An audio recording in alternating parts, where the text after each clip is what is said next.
Do you also start your day with tea or coffee? Then today's lesson is perfect for you. Today we are diving into coffee and tea idioms, simple drinks but super powerful expressions. Ready? Let's brew some English today. So the first one is not my cup of tea. This idiom is used when something is not your preference. If someone asks me to watch a horror movie at night, I politely say, "That's not my cup of tea." Another example can be waking up at 5 a.m. is not my cup of tea. Spill the tea. Well, we are not wasting any chai. Spill the tea means sharing gossip or secrets. When a friend says, "Guess what happened today?" and you reply, "Okay, spill the tea." For example, "Come on, spill the tea. What did the teacher say?" Wake up and smell the coffee. This idiom means face reality.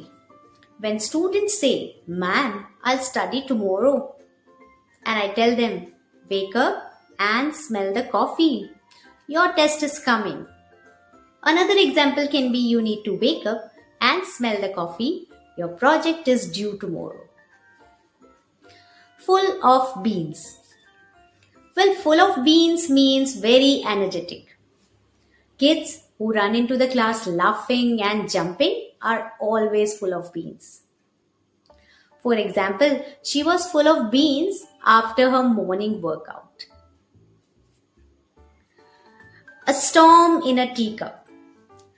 This idiom means making a big deal out of a small issue, like fighting over a pen. That drama is a storm in a teacup. Another example can be, it was just a small mistake. Don't make a storm in a teacup. Coffee break? Well, yes, a short rest from work. Teachers love it, but students, they love it even more. A few minutes to relax and recharge. That's your coffee break. For example, let's take a quick coffee break before we continue. Cup of joe.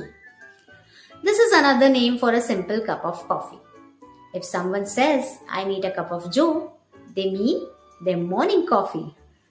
Example, he grabbed a cup of joe on his way to office. Tea time. Well, tea time means a moment to relax and chat. Tea time doesn't always mean actual chai. Sometimes it's just a calm break. For example, tea time is when your whole family shares their day. Brew up trouble. Well, this idiom means to create problems or stir up conflict. Someone spreading rumors is always trying to brew up trouble. For example, don't brew up trouble by starting unnecessary arguments. And that's your complete list of coffee and tea idioms. Trendy, practical, and perfect for everyday English. Use them in your conversations and watch your fluency level go up. Keep growing your English skills with me on Idioms through Anecdotes.